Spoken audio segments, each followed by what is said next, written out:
पहली चीज आंखों से पता चल जाएगा कि ये इंसान कैसा है। उसकी आंखों की चंचलता बता देगी कि ये कैसा इंसान है। आंखों में ही पता लग जाता है कितनी मर्यादा है, कितनी चंचलता है, कितना काम वासना है, कितना प्रेम है, सब आंखें बता देती। इस दुनिया का सबसे बड़ा वीडियो कैमरा अगर कोई है तो वो आंखें हैं। इसलिए सबसे पहले व्यक्ति की पहचान होती है नेत्रम, आंखों से होती है। फिर होती है वक्त्रम, और आंखों से अगर पहचानने में थोड़ा चूक भी गए तो दूसरी पहचान व्यक्ति की कैसे करोगे? उसकी भाषा से, उसकी वाणी से, उसके शब्दों से। उसकी वाणी में अगर कर्कशता होगी, उसकी वाणी में अगर अभद्रता होगी, उसकी वाणी में अगर किसी को दोष देना होगा, तो समझ लेना कि ये जो वाणी वाला व्यक्ति है ये शुद्ध आत्मा नहीं। इस आत्मा के भीतर बहुत गंदगी भरी हुई, बहुत मैल भरा हुआ। इसलिए शब्द क्या निकले वो बहुत जिम्मेदारी वाली चीज होती है। साधु साधु कैसे है ये कैसे पता लगता है? कपड़ा पहन करके,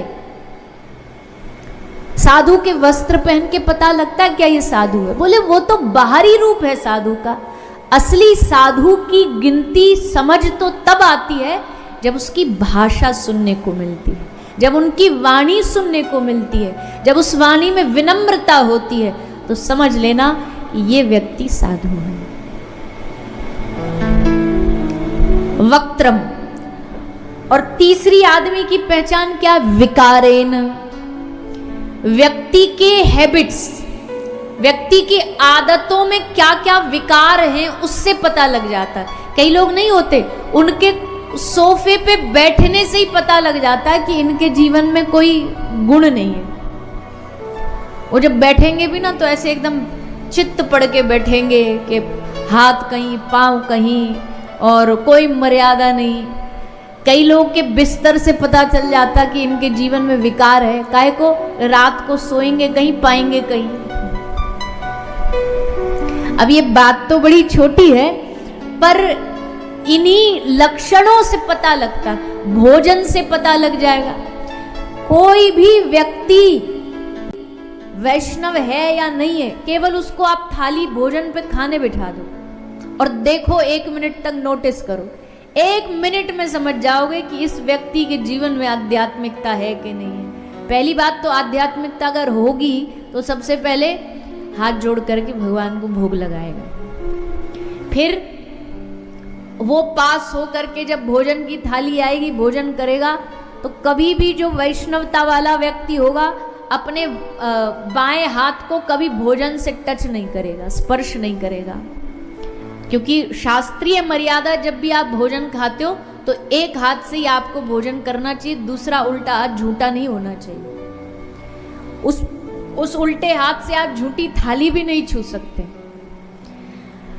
तो साधु की पंगत में बैठो ना, कभी जिन्होंने साधु की पंगतों में बैठ के कभी भोजन किया हो उनसे पूछो। साधु की पंगत में बैठ के भोजन करके अगर गलती से आपने ऐसे दूसरा हाथ आगे कर दिया तो साधु डांट मारेगा। हाथ हटाओ पहले। जैसे वो भंडारा नहीं चलता आता कि सब्जी लो, सब्जी लो, पूड़ी लो, पूड़ी लो, तो उसमें अगर ये वाला हाथ करके आगे कर दिया कि पूरी रखो, तो मतलब समझ जाएगा साधु कि ये कच्चा है अभी। तो भोजन से पता लग जाता है, खाने के तौर तरीके से पता लग जाता है, सोने से पता, चलने से पता लग जाता है। वैष्णव की चाल भी अलग होती है, उसकी चाल में भी अलग ही भाव होता है, विनम्र भाव होता है। तो इन चीज़ों से व्यक्ति को पहचाना जाता है। जरूरी नहीं कि बहुत कोई अच्छे कपड़े पहने वाला हो, बहुत पैसा वाला हो तो बड़ा ये व्यवहार में भी अच्छा होगा ना। बड़े महंगे महंगे कपड़े पहने हुए भी लोगों को हमने बड़ा सस्ता होते देखा है। तो व्यक्ति की पहचान, एक तो ये भाव हो गया शास्त्र का, और एक जो हम सुना रहे थे श्रुतेन, वो सुनता क्या है, वो नजारा क्या देखता है, वो टीवी में, मोबाइल में चित्र क्या देखता है। क्योंकि जैसा आप चित्र देखते हो वो आपका चरित्र बताता है।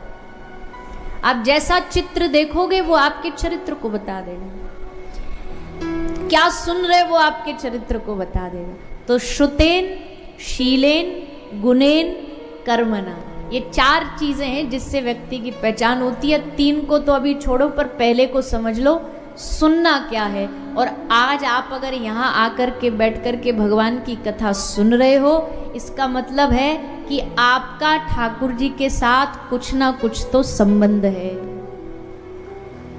कुछ ना कुछ तो आपको प्रेम है। थोड़ा बहुत कथा करा देगी, इतना चल लिए और आगे चलाने की जिम्मेदारी भगवान की कथा की है। भगवान कहते ज्यादा तुझे मेहनत नहीं कराऊंगा मैं, तू तो बस इतनी सी मेहनत कर ले कि घर से निकल के मेरी कथा तक आ जा, बस इतनी मेहनत काफी है। उसके बाद यहाँ आके जब बैठेगा ना, तो ठाकुर जी कहते अब आगे की मेहनत हम करेंगे खुद। क्यों? हमारी लीला में इतना रस है, हमारी कथा में इतना रस है कि कथा तुझे धीरे धीरे करके हमारा प्रेम तेरे हृदय में प्रकट कर देगी।